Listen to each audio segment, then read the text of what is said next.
Assalamualaikum warahmatullahi wabarakatuh. Waalaikumsalam warahmatullahi wabarakatuh. Alamin, puji syukur kehadirat Allah SWT. Pada pagi hari ini kita bisa melangsungkan pagi perkuliahan kebijakan publik ya, pada pekan ke-5. Oke, untuk itu kita awali perkuliahan ini dengan bacaan basmalah dan selanjutnya dilakukan berdoa.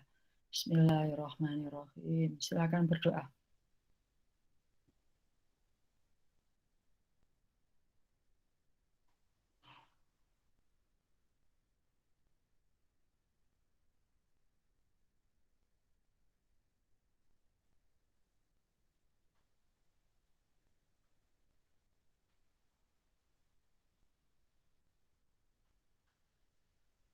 Alhamdulillahirrahmanirrahim. Mudah-mudahan doa-doa kita diijabah Allah.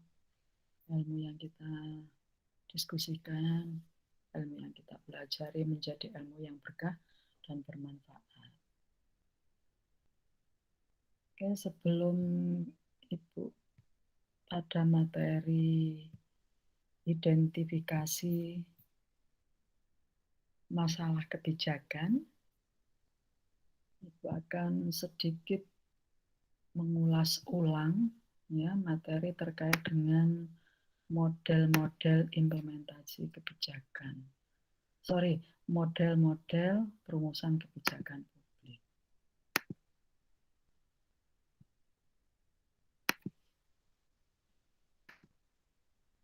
Oke, minggu yang lalu kalian sudah mendapatkan materi model kebijakan publik dan ada tugasnya ya. Sudah dikerjakan tugasnya semuanya? Sudah diupload? Sudah, Ibu. Sudah, Ibu.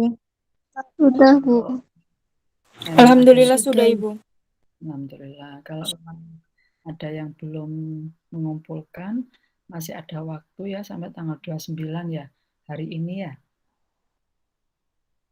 Hari ini terakhir untuk mengumpulkan tugas yang kemarin Ibu berikan. Oke, kita sedikit flashback lagi terkait model kebijakan publik. Bahwa model ini adalah alat ya, alat yang digunakan untuk mencoba memapping gitu ya, mapping untuk membuat mapping sebuah rumusan kebijakan publik. Dan manfaatnya ini adalah tentu saja untuk bisa mendeskripsikan persoalan-persoalan secara struktural dan kemudian membantu memprediksi akibat-akibat yang timbul dari ada atau tidak adanya perubahan-perubahan karena faktor penyebab. Dan Mustafa Adijaya merumuskan model itu sebagai penyederhanaan dari kenyataan persoalan yang dihadapi, diwujudkan, dan hubungan-hubungan atau fungsional.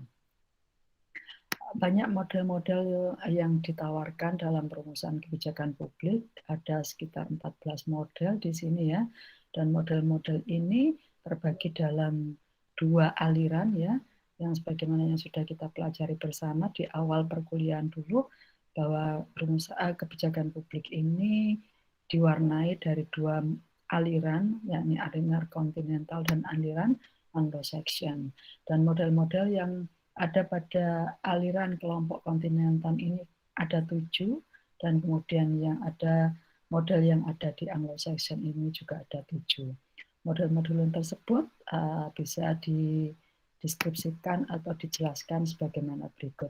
Ini yang pertama adalah model kelembagaan. Nah, model-model ini adalah karena sebagai alat bantu ya, bagaimana perumusan kebijakan itu kira-kira aktor yang sebagai penentu kebijakan itu siapa sih? Jadi dari model tersebut nanti bisa diidentifikasi dan dipetakan gitu ya. Oh kira-kira ini perumusan modelnya, perumusan model kelembagaan, model sistem, atau model equilibrium, atau model inkremental itu nanti bisa diketahui dengan ciri-cirinya. Oke, yang pertama model kelembagaan, bahwa model kelembagaan ini menganggap bahwa pemerintah adalah aktor yang paling utama dalam perumusan kebijakan. Dalam memformulasikan kebijakan itu adalah pemerintah yang sebagai aktor utama. Bukan aktor utama, satu-satunya aktor, kira-kira seperti itu ya. Jadi pemerintah melaksanakan fungsi monopolinya dalam kehidupan itu. Ya, mempunyai kekuasaannya ya memaksa secara monopoli dalam kehidupan. Jadi kebijakan yang dihasilkan dari yang diputuskan pemerintah bersifat memaksa dan membatasi dalam kehidupan masyarakat. Karena itu dengan adanya kebijakan itu maka ada batasan-batasan boleh dan tidak boleh ya. Yang tadinya boleh sementara dengan adanya kebijakan maka ternyata ini dilarang lewat sini, ada kebijakan baru. Ini ternyata arah yang seperti ini menjadi satu arah atau menjadi dialihkan kepada arah yang lain. Nah, itu adalah batasan-batasan yang semula bebas menjadi sudah tidak bebas lagi. Nah, kelemahan dari model kelembagaan ini lebih menekankan pada struktur daripada proses. Karena apa? Semakin tinggi hierarki kebijakan yang diputuskan oleh hierarki di atas akan semakin terlegitimasi. Jadi tidak ada proses. Prosesnya ya karena hanya satu figur saja yang memutuskan, ya masa ada proses. Prosesnya yang menentukan ya pemerintah juga. Kemudian berasumsi bahwa tugas formulasi kebijakan merupakan tugas lembaga pemerintah tanpa harus berinteraksi dengan lingkungan. Jelas saja ya, karena pemerintah saja ya nggak pakai harus berinteraksi. Karena itu kurang sinkron dengan lingkungan di mana kebijakan tersebut diterapkan, karena pemerintah tidak paham nanti kebijakan ini akan diterapkan di mana. Nah, kalau tidak ada informasi dari masyarakat setempat, ya pemerintah masa bisa tahu apakah ini kebijakan ini merupakan solusi bagi masalah yang ada. Ya, akhirnya banyak sekali kebijakan yang dihasilkan dari keputusan pemerintah ini sepihak, ya, baik di tataran pemerintah saja, tapi ternyata tidak bisa diterapkan di masyarakat karena kebijakan yang diputuskan itu tidak berdasarkan permasalahan-permasalahan yang ada di lapangan. Dan ini terjadi kebanyakan pada masa old administration, di mana pemerintah menjadi aktor utama, aktor tunggal dalam penyelenggaraan pemerintahan. Kemudian kebijakan model proses.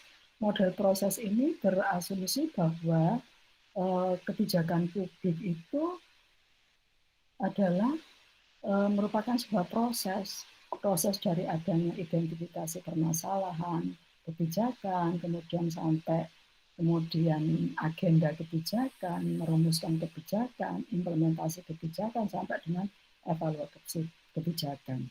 Hanya sekedar proses saja. Ya, karena itu kelemahannya kurang memberikan tekanan pada substansinya, seperti apa seharusnya yang ada.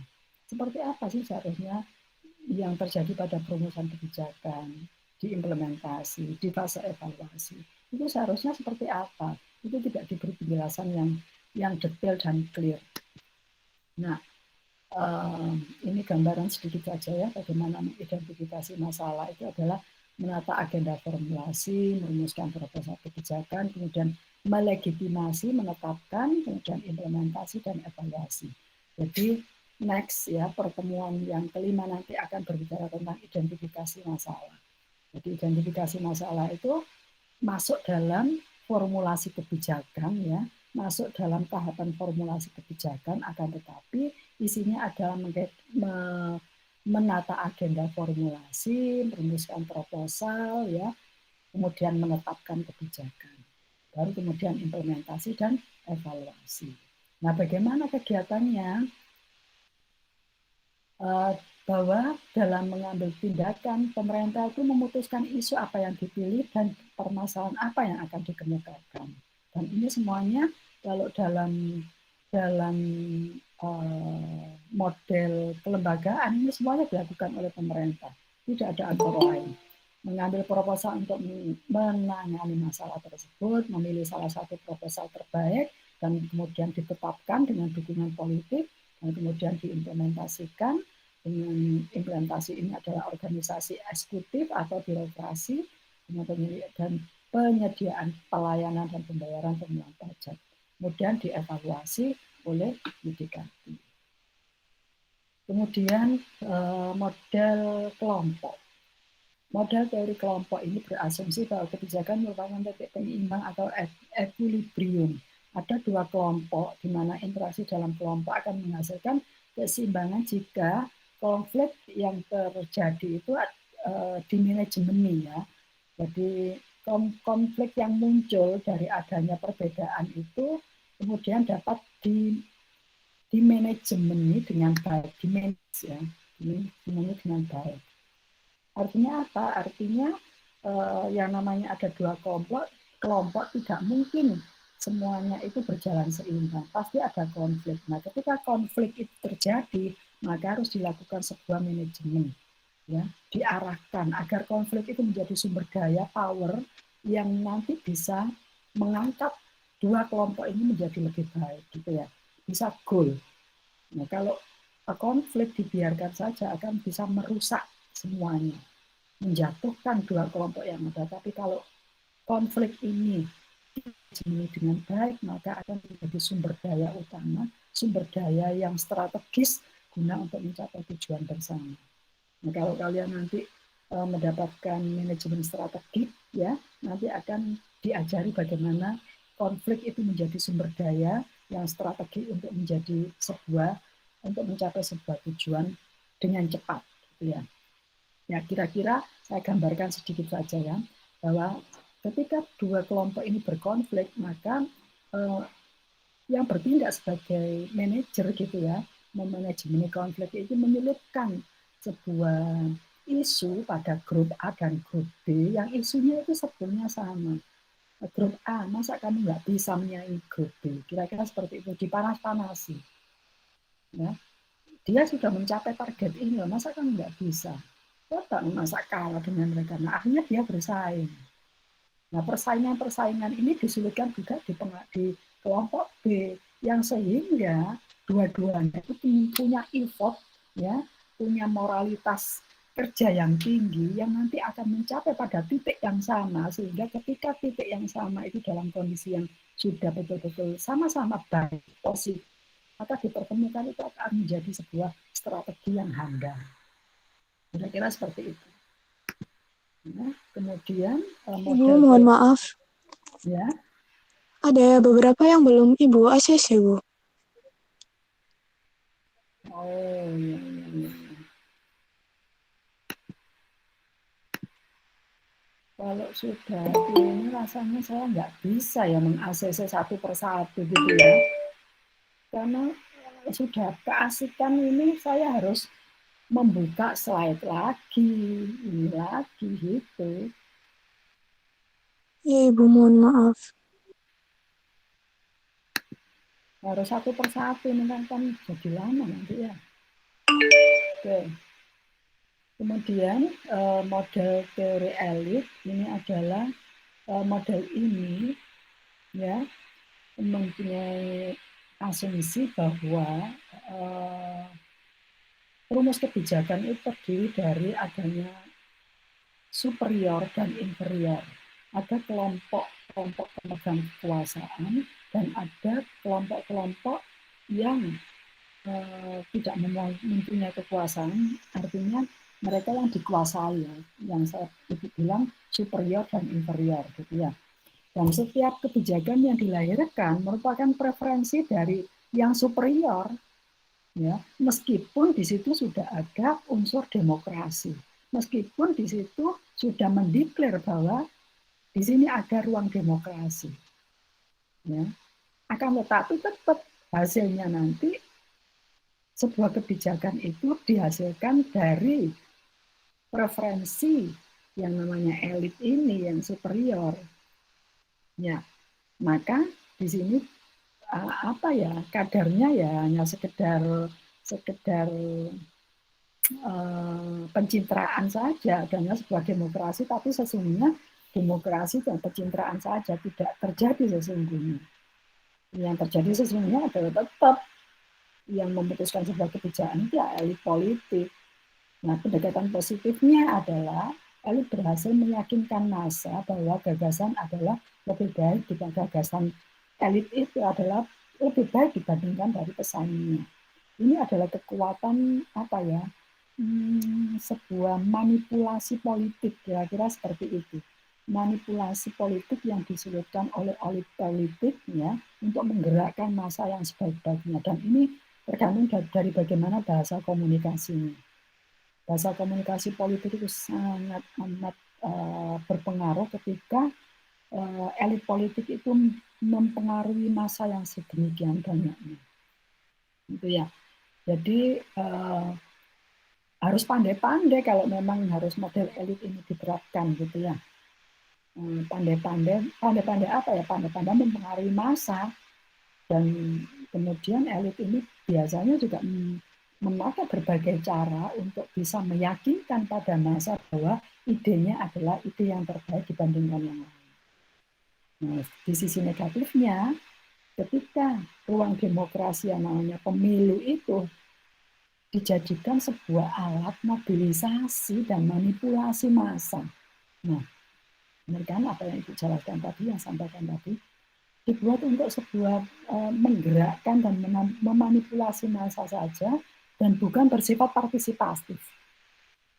Ya, kalau adanya ruang demokrasi, ya tentu saja pemilu itu adalah sebuah partisipasi untuk betul-betul menyuarakan, mengakomodir suara masyarakat, suara rakyat, bukan sebuah mobilisasi atau manipulasi massa. Nah, ini memang apa ya? Irisannya sangat tipis gitu ya perbedaannya ya, antara pemilu itu adalah mobilisasi atau manipulasi massa atau partisipasi massa. Gimana ini perbedaannya? Nah, ini nanti tergantung juga bagaimana ketika diputuskan itu. Kalau memang tergantung dari masyarakatnya. Kalau masyarakatnya ini punya edukasi politik yang tinggi, literasi pendidikan politik yang tinggi gitu ya, saya yakin meskipun elit ini menggerakkan atau memanipulasi atau memberikan sebuah komunikasi politik yang itu dalam kata tanda kutip itu tidak benar, pasti nanti massa tidak akan terbohongi. Ini tergantung bagaimana literasi pendidikan politik massa. Dan ini terjadi ketika massa itu pendidikan politiknya rendah, menjadi makanan empuk, menjadi mangsa bagi elit-elit politik dalam apa ya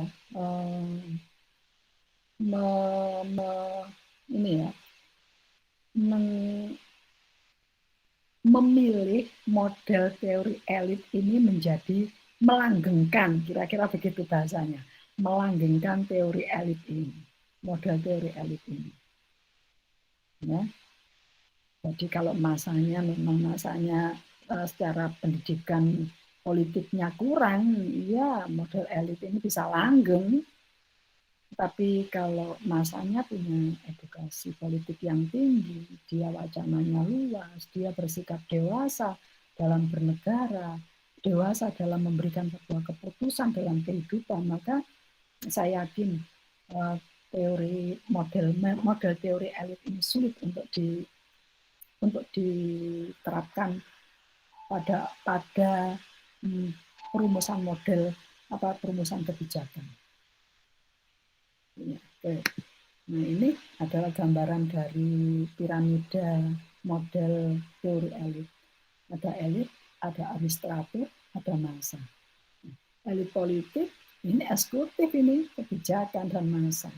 Nah, elit ini langsung ke massa nggak mungkin, berarti melalui administrator kan, melalui eksekutif. Nah, sebetulnya ya di sini penyaringnya, filternya harusnya di sini. Nah, seberapa besar yang namanya eksekutif ini tidak terpengaruh dengan adanya elit politik yang ada. Seberapa besar dia tangguh ya dalam sebagai piranti untuk melindungi masa ini agar tidak terkena pengaruh dari elit. Kalau ininya rapuh ya jelas ini kalau ini bergainingnya dengan elit. Kalau nanti ini kamu akan jabatannya ini jabatannya menghilangkan di sini transaksi politiknya. Ya, dan kelemahan dari elit model teori elit ini cenderung mempertahankan status quo, betul sekali status quo, sehingga kebijakan bersifat konservatif. Apa status quo itu? Mempertahankan model-model nilai-nilai lama yang itu hanya menguntungkan pribadi, yang apa ya, menjaga kenyamanan pribadi saja, melanggengkan kenyamanan pribadi. Dia orang yang berstatus quo ini tinggi, maka dia sangat khawatir dengan adanya perubahan. Sangat amat menolak sebuah perubahan lingkungan. Kalau begitu perubahan lingkungan itu hadir, maka dia akan habis ceritanya. Karena itu dia sangat tidak mau digeser, terutama pada wacana-wacana baru yang nanti eksistensinya itu terancam. Dan bersifat konservatif, ya, kebijakannya itu ya bersifat apa ya, kuno, bilangnya seperti itu. Kebijakannya dibuat tidak selalu mementingkan kesejahteraan masyarakat. Ya jelas, status quo itu mana ada. Kalaupun ada kepentingan masyarakat itu cuma seberapa persen. Selebihnya orang-orang yang pada status quo itu ya di sini prosentasenya lebih tinggi. 80%, 85% ya di sini. Di status quo yang tinggi ini. Masyarakat itu ciprat-cipratane itu pun yang kebetulan ya dekat dengan status quo, yang tidak dekat tidak akan dapat apa-apa. Ya, kemudian ini model rasional. Model rasional ini diartikan kebijakan mempunyai keuntungan sosial tinggi, kemudian hasil kebijakan harus memberikan keuntungan bagi masyarakat yang telah membayar lebih, dan pemerintah menjaga kebijakan ini bila biayanya lebih manfaat. Kemudian pada dasarnya nilai kejenian berkembang dalam masyarakat tidak dapat terdeteksi secara menyeluruh sehingga menyulitkan bagi pembuat kebijakan untuk menentukan arah yang akan dibuat. Dan untuk memilih kebijakan rasionalnya, pembuat kebijakan ada persyaratannya, mengetahui semua keinginan masyarakat dan bobotnya, mengetahui semua alternatif yang tersedia, mengetahui semua konsekuensi alternatif, menghitung rasio pencapaian nilai sosial, setiap akan memilih alternatif kebijakan yang paling efisien. Model rasional ini yang betul-betul diperhitungkan secara rasional. Menghitungkan betul, akan tetapi apakah betul itu nanti kebijakannya yang ditetapkan juga secara rasional. Model rasional ini berasumsi adalah preferensi masyarakat itu dapat diketahui dan nilai bobotnya, kemudian harus diketahui nilai masyarakat secara komprehensif, informatif alternatif, kemampuan menghitung secara akurat tentang rasio biaya dan manfaat. Dan contoh rasionalkah melarang becak beroperasi di gang-gang di Yogyakarta? Ini contohnya. Bagaimana bandingan antara korban ekonomis tukang becak dan keluarganya, atau masyarakat pengguna jasa becak yang akhirnya mengalami kesulitan mencari sarana transportasi dan nilai keindahan kota Yogyakarta. Coba, cukup rasionalkah untuk mencegah becak-becak yang hari ini itu kayaknya tidak dilarang, tapi dengan kebijakan yang tidak menguntungkan pada ini pengayuh becak, ya, dan apalagi di Yogyakarta. Ya, padahal ini juga diperhitungkan bahwa membandingkan arah korban ekonomis becak ini tidak diberlakukan, banyak orang yang keluarganya terancam tidak makan. Ya, kemudian para penerima becak, pemakai jasa becak juga kesulitan. Ya, tapi sekarang kan ada Gojek.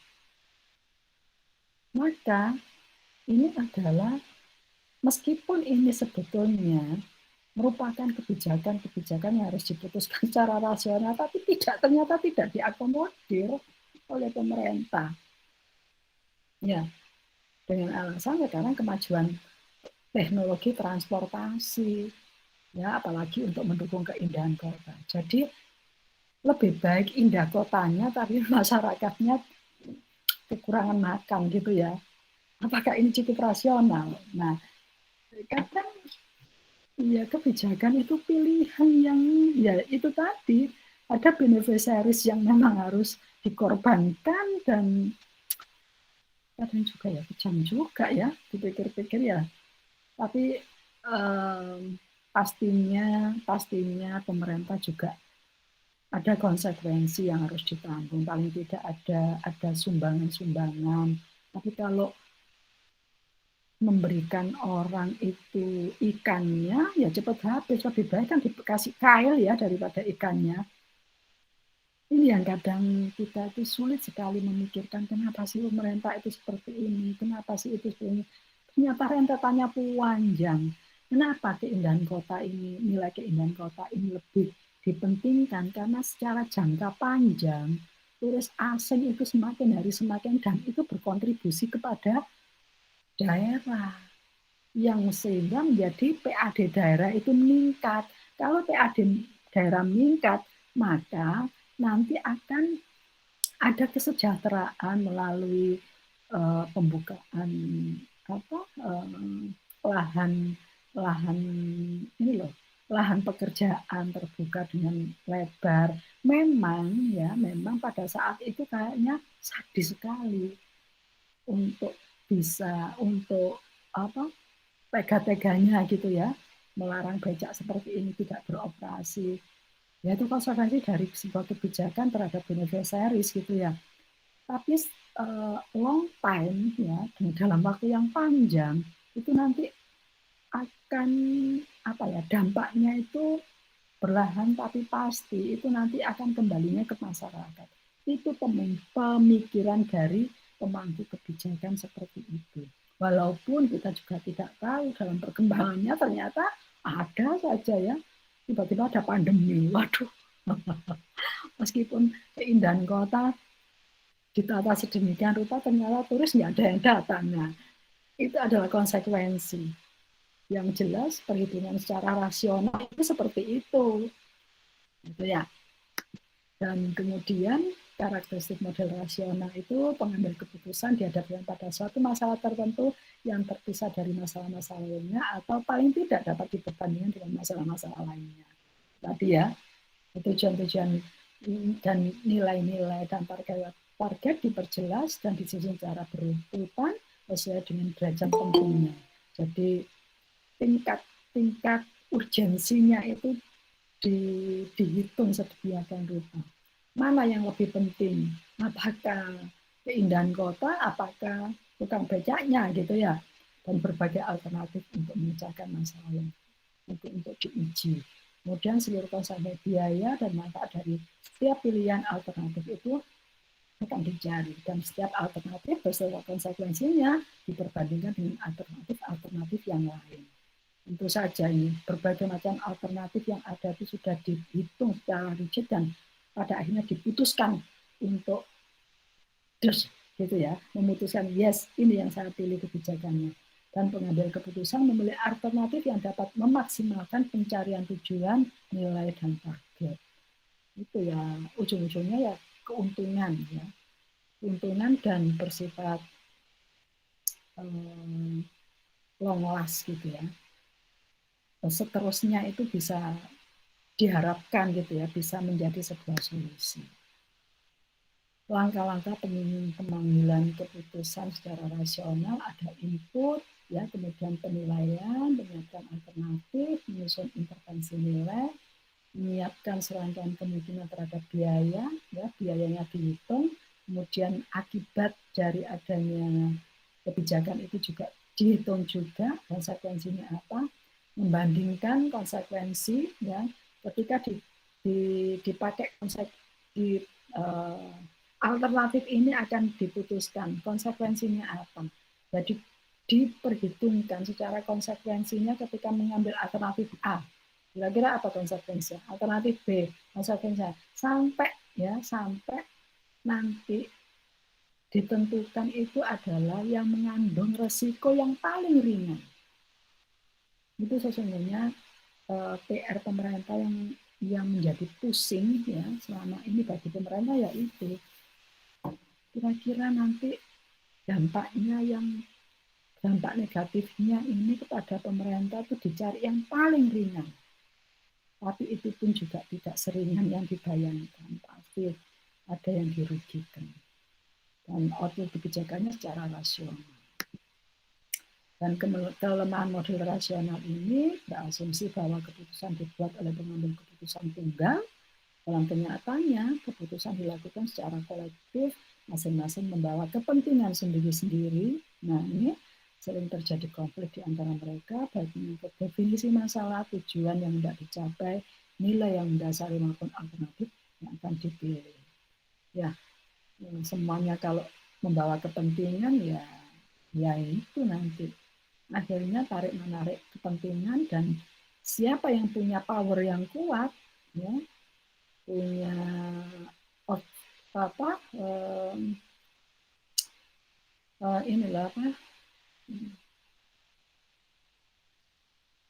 itu sumber daya yang kuat, ya, punya resource yang kuat, dialah yang nanti akan memenangkan kepentingannya di atas kepentingan yang lain. Ya. Kemudian teori rasional kurang perhatikan kerugian yang harus diterima jika kebijakan atau program yang sedang berjalan harus berhenti di tengah jalan. Dan penerapan teori cenderung berakhir dengan keputusan yang tetap melakukan program atau proyek yang secara rasional dianggap paling efisien.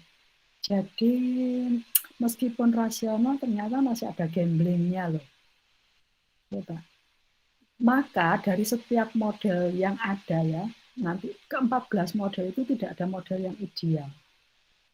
Tidak ada model yang ada. Semuanya ada kekurangan dan kelebihannya masing-masing. Tinggal kita memilih, ya. Yang terpenting adalah bisa mengakomodir kepentingan masyarakat yang terbanyak. Pasti ada masyarakat yang dirugikan gitu, karena sifat kebijakan ya seperti itu, ada beneficiariesnya ada yang positif dan yang negatif. Yang menerima positif ya diuntungkan, yang negatif yang tidak diuntungkan.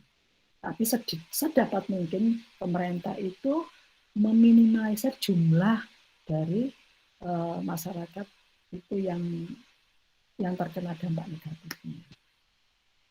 Nah, model inkremental ini adalah sebuah model yang ini sudah masuk di aliran Anglo-Saxon. Model inkremental ini biasanya terjadi pada masyarakat pluralis, ya, seperti di Indonesia ini, yang cenderung banyak kompromi dan negosiasi dalam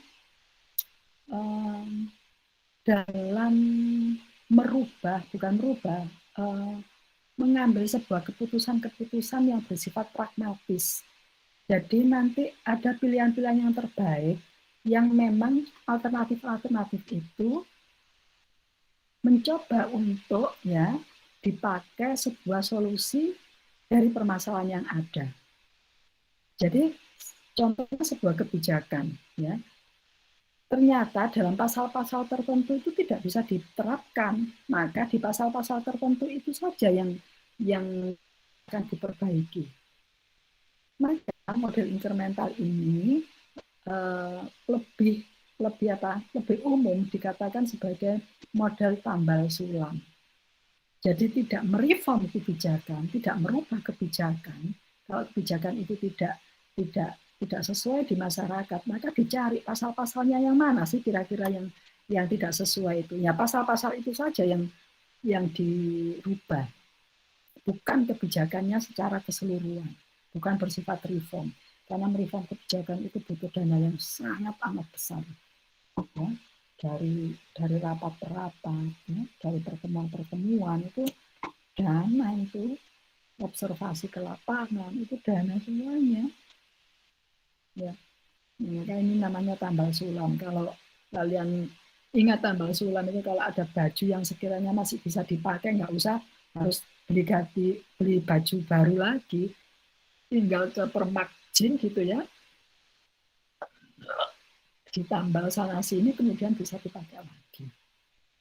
Oke, selebihnya kalian bisa baca sendiri model-model dari perumusan kebijakan ini. Yang terpenting di situ nanti ada asumsi-asumsi dari model tersebut gitu ya, yang terutama terkait dengan pelaku kebijakan, pelaku perumus kebijakannya itu siapa.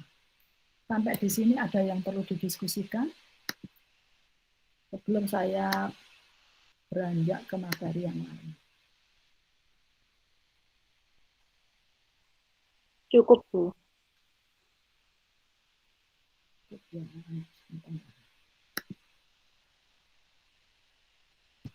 Oke, saya beranjak ke identifikasi masalah perumusan kebijakan.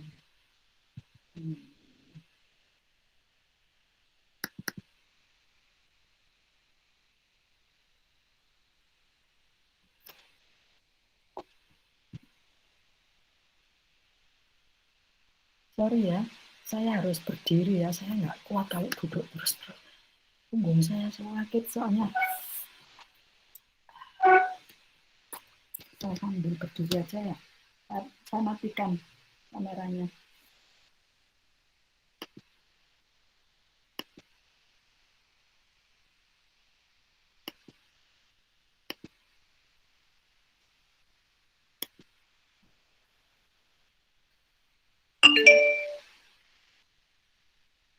Oke. Identifikasi perumusan masalah kebijakan ini adalah bagian dari formulasi kebijakan atau perumusan kebijakan, di mana perumusan kebijakan ini adalah merupakan proses kebijakan yang paling awal. Membuka jalannya proses itu adalah perumusan kebijakan. Namun sebelum perumusan kebijakan dan legitimasi kebijakan ditetapkan itu, maka terlebih dahulu ada fase-fase dalam perumusan itu, diantaranya adalah identifikasi dan identifikasi masalah kebijakan.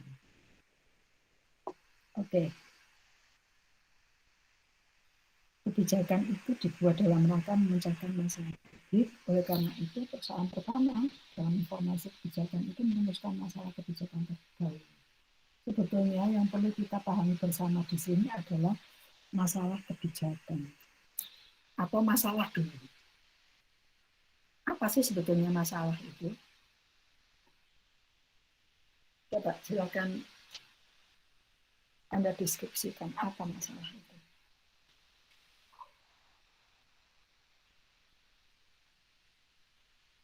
Apa kira-kira masalah? Yang disebut sebagai masalah itu apa? Kalian sudah dapat metode penelitian sosial? Sudah, Ibu. Kalian tidak tahu apa masalah itu. Kita banyak menghadapi masalah, tapi deskripsi dari masalah kok nggak tahu ya. Sesuatu yang sedang diperdebatkan. Sesuatu yang sedang diperdebatkan, gitu ya. Ya. Itu masalah. Nah, kenapa diperdebatkan?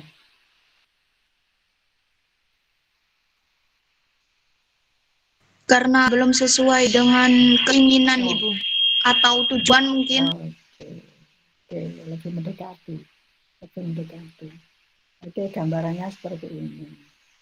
Kalau kalian sendiri saja. Kalau mencari deskripsi itu jangan jauh-jauh.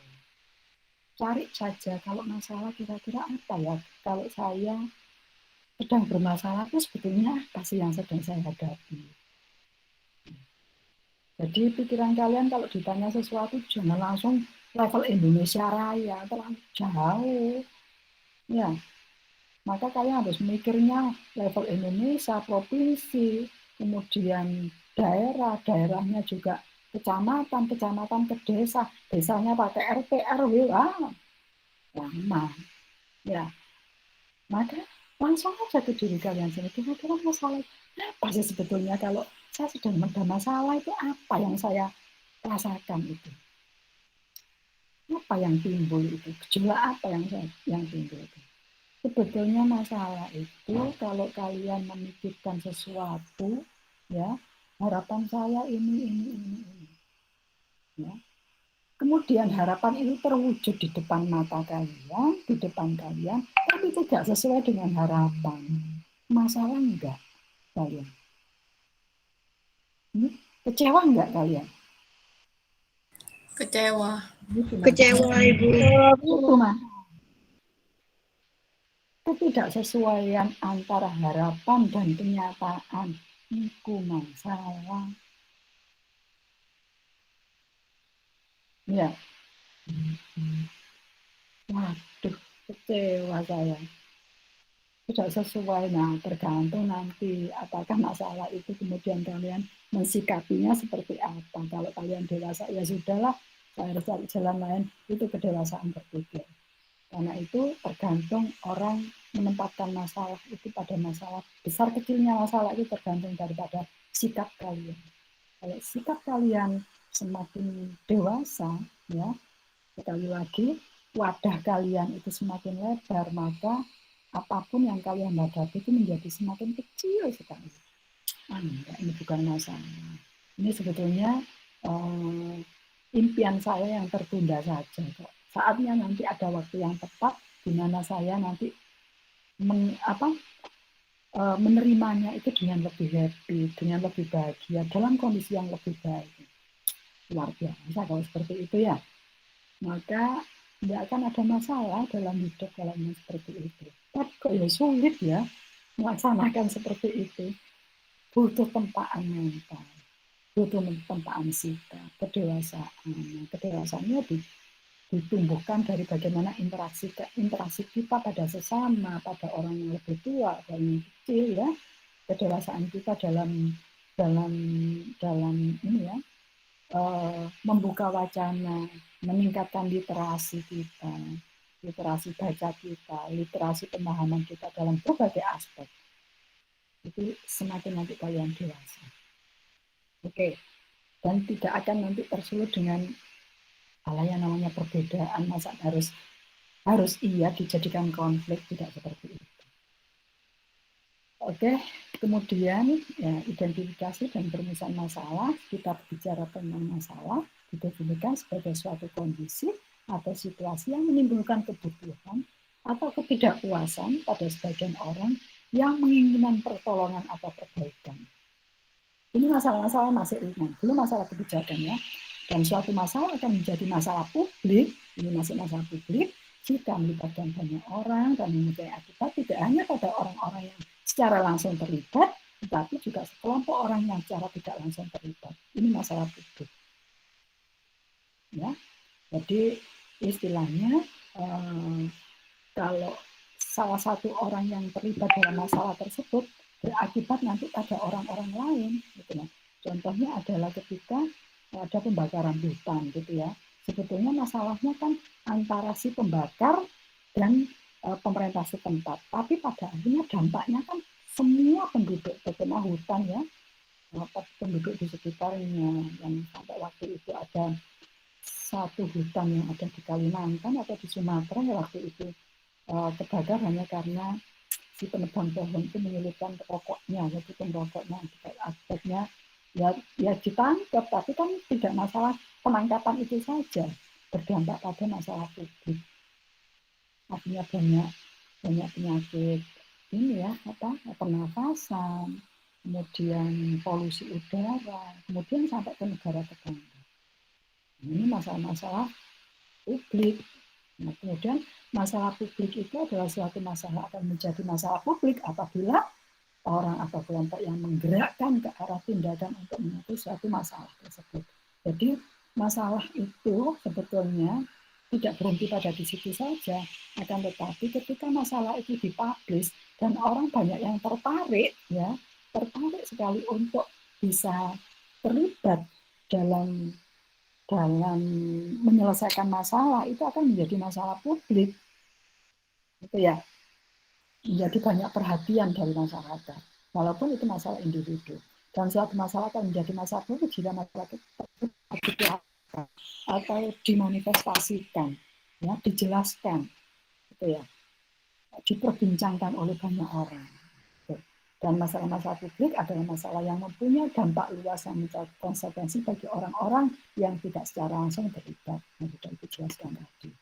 Kemudian ini kategori masalah-masalah publik menurut Theodore J. Lowy, ada masalah prosedur, masalah substansial, gitu ya. Kalau masalah prosedural ini masalah prosedur-prosedur yang ada di organisasi pemerintahan, kemudian ternyata prosedurnya tidak baik loh, nah itu masuk dalam kategori masalah publik. Kemudian masalah substansinya adalah akibat nyata dari kegiatan manusia. Jadi akibat terjadinya terorisme, gitu ya, ini akan berdampak dan ini menjadi masalah yang substansif. Kemudian masalah distribusi mencakup sejumlah kecil orang dapat ditanggungnya secara satu persatu. Contohnya pertama masalah kemiskinan yang harus disuplai dengan program-program subsidi dari pemerintah. Masalah regulatif adalah masalah timbul karena tuntutan-tuntutan yang diajukan dalam rangka membantu tindakan-tindakan pihak lain. Artinya masalah ini timbul karena adanya implementasi kebijakan yang sudah berdampak, gitu ya, berdampak pada masyarakat, gitu ya, ada dampaknya.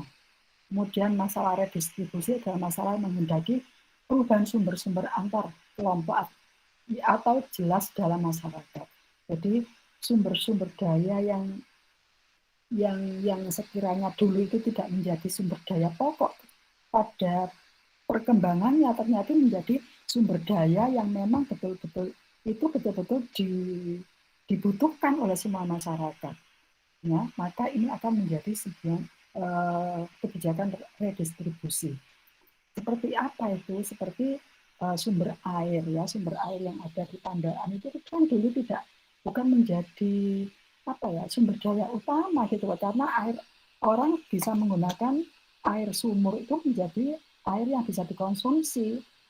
Tapi hari ini karena polusi udara, ya, karena pencemaran lingkungan, maka kita tidak bisa meminum air meskipun harus dimasak terlebih dahulu, tidak bisa menggunakan air sumur. Kita membutuhkan sumber air murni yang memang layak untuk diminum. Yang dulu sumber air Pandaan itu bukan menjadi sumber utama, artinya semua orang bisa berhak untuk mendapatkannya. Tapi karena sekarang menjadi sumber daya kebutuhan masyarakat secara luas, jadi ini harus diredistribusikan, ya, harus dimanajemen, diatur dengan kebijakan-kebijakan siapa yang nanti akan bisa memperoleh air di sini. Supaya apa? Supaya tidak ada kapitalisasi dalam sumber daya alam tersebut. Itu, ya. Kemudian ini yang dikatakan menjadi masalah publik, gitu ya, kira-kira. Dan dilihat dari asal usul masalah, ada yang masalah dari luar negeri dan ada masalah di luar negeri, masalah globalisasi ini, ya, di mana negara sudah tanpa batas, gitu ya, tenaga kerja asing keluar masuk ke Indonesia, yang memang sudah juga diakomodir oleh pemerintah, dan itu harusnya juga harus dibuat kebijakan juga, ya, karena itu sudah ada pada wilayah masalah publik, gitu, yang berpotensi nanti menjadi masalah kebijakan. Dan masalah dalam negeri itu banyak sekali masalah dalam negeri hari ini tuh, ya, yang setelah teroris reda, sekarang masalah-masalah terkait dengan produk pertanian, ya, di mana Indonesia itu menjadi incaran dunia terkait dengan sumber daya pertaniannya yang memang betul-betul dikatakan unggul gitu ya, dengan inovasi-inovasi yang semakin hari semakin menggila kira-kira. Produk pertanian yang menjadi primadona di Indonesia itu yang Musang King yang dulu diproduksi di Thailand itu sekarang menjadi diproduksi di Indonesia itu dengan kualitas yang lebih baik di daerah kita. Kemudian yang namanya apukat yang besar itu ya, yang namanya apukat aligator dan apukat yang apa itu satunya itu juga berhasil dibudidayakan di Indonesia. Permasalahannya adalah pemasarannya. Petani kita, sumber daya manusianya terkait dengan bahasa itu rendah. Maka yang menampung sumber daya alam, ya produk pertanian kita itu adalah mereka-mereka yang sudah cas-cis dengan bahasa Inggris. Misalnya apa? Tetangga sebelah kita, Malaysia. Diboronglah produk pertanian kita ke sana dan kemudian Malaysia mengekspor negara-negara maju. Jadi produk dari buah-buahan kita itu sudah melalang buahnya di mancanegara, akan tetapi labelnya bukan label Indonesia. Parah enggak sih? Sementara petani kita mendapat sedikit sekali itu keuntungan. Yang banyak siapa? Ya yang menampung. Siapa itu? Ya negara Malaysia. Nah ini harus ada kebijakan dari pemerintah. Ya, bagaimana para petani ini diakomodir, difasilitasi, bahasa Inggris gitu. Sekarang semua kalian itu juga paham. Cucu saya aja masih kecil aja sudah ngomong itu. Nah, bahasa-bahasa itu pencampur bahasa Indonesia, bahasa Inggris semuanya. Nah, kalau bicara tentang lorong saja, sudah nggak lorong, tunnel. I want go to tunnel. Ini dari mana? Dari YouTube, saudara-saudara, anak-anakku sekalian, anak-anak ibu yang cantik, yang ganteng, dari YouTube. Begitu besarnya media, teknologi ya, teknologi informasi itu. Rasanya sampai, ya Allah, cepat sekali mereka belajar itu. Jadi saya sadari sih, saya menyadari betul. Padahal cucu saya ini jam lihat YouTube-nya itu dibatasi. Satu hari itu cuma 1 jam. Tapi begitu dia bermain di situ dengan mainan-mainan yang dari luar negeri, bahasa-bahasanya bahasa Inggris, jadi dialog-dialognya itu juga, kalau dialog sendiri itu sudah pakai bahasa Inggris gitu ya, tanpa guru. Saudara,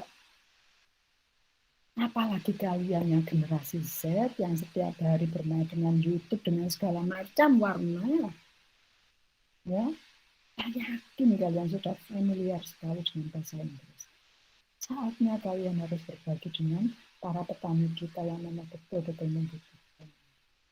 Ya, dermakan bagi kalian pada Ibu Pertiwi yang sedang memanggil hari ini. Jadilah kalian orang yang khairun nas anfa'un. Ya, mumpung ada peluang. Di sanalah rezeki kalian akan menuju. Di sanalah rezeki kalian akan terbuka, akan mengalir. Itu jadi mindsetnya jangan uang dulu. Mindsetnya adalah mengulurkan tangan. Nah, kalau mengulurkan tangan, Allah yang nanti akan mengulurkan tangan ke kalian. Yang lebih besar dari apa yang kalian ulurkan. Kira-kira seperti itu inspirasinya hari ini ya. Nah sekarang, oke, sampai yang ini ada yang perlu didiskusikan sebelum Ibu lanjut?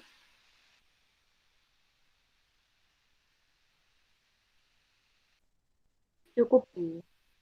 Oke, cukup ya.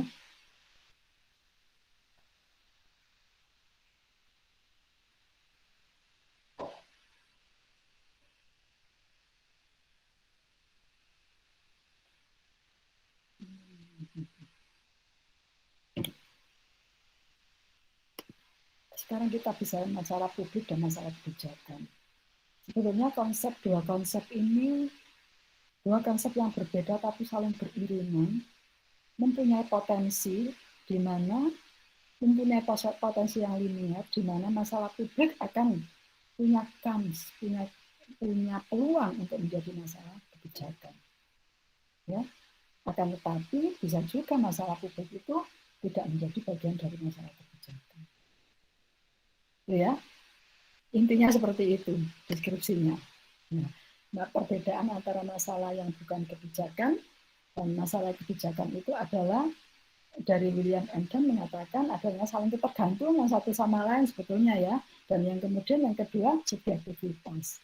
Artinya apa? Bisa jadi ya masalah kebijakan itu masalah publik itu bisa jadi diangkat menjadi masalah kebijakan dan bisa jadi tidak diangkat menjadi masalah kebijakan. Tergantung siapa nanti. Siapa yang nanti akan membawa. Nah, ini nanti tergantung dari modelnya tadi. Ya, kalau modelnya itu kuat untuk bisa mempengaruhi massa, bisa jadi menjadi masalah kebijakan. Dan masanya publik ini. Tergantung dari modelnya ini, substansi. Ini juga masalah kebijakan yang sudah dijelaskan dua tadi, dan sifat buatan masalah kebijakan dipahami, dipertahankan, diubah secara sosial, dan dinamika masalah kebijakan, cara pandang orang terhadap masalah akan menentukan solusi yang ditawarkan untuk memecahkan masalah. Oke. Nah, kemudian tipe-tipe masalah kebijakan ini ada dua tipe masalah tersebut dikarakterisasikan oleh banyak perubahan kelompok atau warga kota yang terorganisir yang bertujuan untuk melakukan tindakan. Ya. Jadi masalah publik tadi bisa menjadi masalah kebijakan kalau masalahnya itu, karakteristiknya itu diperhatikan oleh banyak kelompok. Atau masalah tersebut tidak dapat dipecahkan secara individual, tapi kurang terorganisir dan kurang mendapatkan dukungan. Dan kemudian Ibu juga menemukan sebuah sumber lain dari Lockwood gitu ya, Lockwood and Gunn, bahwa masalah kebijakan itu bisa diartikan telah mencapai titik kritis tertentu jika diabaikan akan menjadi ancaman yang serius. Ya, jadi harus segera ditangani. Kalau tidak akan menjadi masalah-masalah yang serius yang akan kira-kira mengancam kehidupan banyak manusia.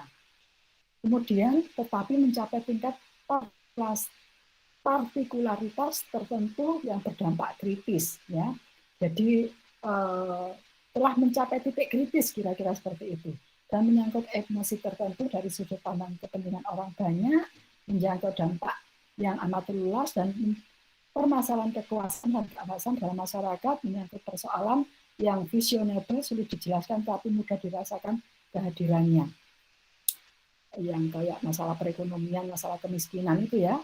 Dan kemudian ada lagi yang mengatakan bahwa isu tersebut dianggap telah mencapai titik kritis ini sama, kemudian isu yang sensitif, yang menarik untuk perhatian banyak orang, isu tersebut menyangkut aspek dalam masyarakat, isu tersebut menyangkut banyak pihak, sehingga mempunyai dampak yang luas, sama ya, kayaknya kira-kira isu itu berkaitan dengan kekuasaan dan legitimasi.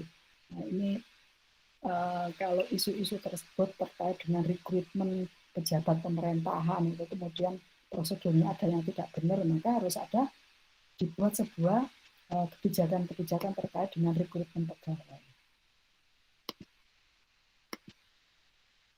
Nah, ini terkait dengan perumusan masalah kebijakan. Ya, pada prinsipnya dari keadaan-keadaan yang ada tadi, kemudian dari peristiwa, ya, situasi keadaan yang tadi menimbulkan beberapa masalah yang ini nanti berpotensi untuk dirumuskan. Akan tetapi ini masih dalam kerangka yang sangat umum ya, masalah-masalah itu banyak masalah yang dijadikan alternatif untuk diusung menjadi sebuah kebijakan. Jadi ini banyak masalah-masalah, masalah A, masalah B, masalah C yang itu menjadi masalah publik gitu ya, masalah yang diangkat menjadi masalah publik dan akhirnya berpeluang menjadi masalah kebijakan. Itu banyak masalah, bukan satu masalah diidentifikasi masalah itu ya. Masih sekian banyak masalah, kemudian di tahap formulasi itu ditentukan tingkat urgensinya. Yang paling prioritas itu ditentukan baru kemudian disusun draft. Ketika sudah disusun draft ini sudah masalah draft perumusan dan baru kemudian ketika sudah disusun draft diajukan ke DPR, dengar pendapat dari DPR gitu ya. Kemudian dilegitimasi atau ditetapkan. Gambarannya kira-kira seperti itu terkait dengan perumusan masalah. Jadi ada identifikasi masalah, ada formulasi, perumusan dan penetapan kebijakan. Di akhir nanti ya, berbicara tentang perumusan sebelum implementasi nanti akan Ibu gambarkan bagaimana step by step untuk membuat sebuah rumusan kebijakan. Dan jangan dibayangkan kalau kebijakan hanya sekedar undang-undang, peraturan pemerintah, ya, peraturan presiden atau sampai peraturan gubernur. Tidak itu, perubahan bupati tidak sampai di situ, ada perdes juga, ya, atau juga kebijakan pemerintah yang ada di dinasnya, ada SOP, itu sebuah kebijakan. Jangan dianggap itu bukan sebuah kebijakan. Ya, cuma legitimasinya tingkat mengikatnya itu hanya sekedar di wilayah dinas itu saja. Itu yang bisa Ibu sampaikan. Ini selanjutnya sama ini perumusan, fase-fase perumusan intinya adalah masih terbentang luas terkait identifikasi permasalahan itu, masalah-masalah, banyak masalah, tidak satu masalah ini ya. Banyak masalah baru nanti di ranking. Di ranking itu tentu saja berdasarkan observasi di lapangan, mana yang kemudian yang harus masalah itu dijadikan sebuah masalah untuk dirumuskan sebagai masalah, perumusan masalah kebijakan. Rumusan kebijakan, bukan masalah kebijakan. Kalau masalah kebijakan masih banyak, tapi dirumuskan menjadi rumusan kebijakan itu yang sudah the one. Ya, sudah hanya satu-satunya. Bisa dipahami apa yang Ibu jelaskan ini?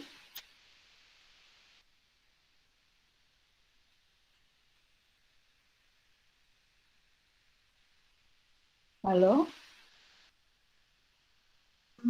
Ya, Ibu bisa. Oke, ada pertanyaan?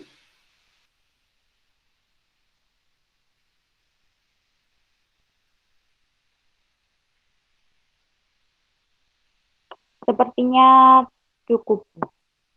Cukup ya.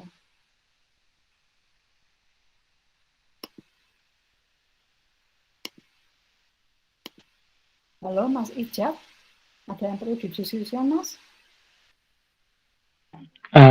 Tidak ada Bu. Tidak ada. Cukup. Ya, Ibu. Oke, terima kasih Mas. Yang lain? Tidak ada ya?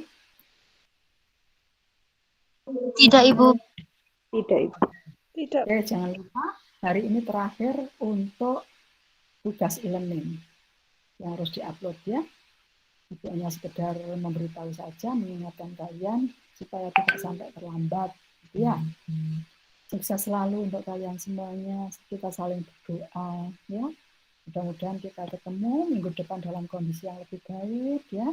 Diberi Allah kesehatan, kekuatan, keimanan dan panjang umur yang berkah dan bermanfaat. Mudah-mudahan ilmu yang kita pelajari bersama menjadi ilmu yang berkah dan bermanfaat dan diridhai Allah, mengantarkan kalian menjadi orang yang khairun nas anfa'ul linnas. Ya, bisa menjadi solusi bagi bangsa dan negara. Bisa selalu. Terima kasih atas perhatiannya. Assalamualaikum warahmatullahi wabarakatuh. Waalaikumsalam warahmatullahi wabarakatuh. Terima kasih Ibu. Sama-sama, Dek.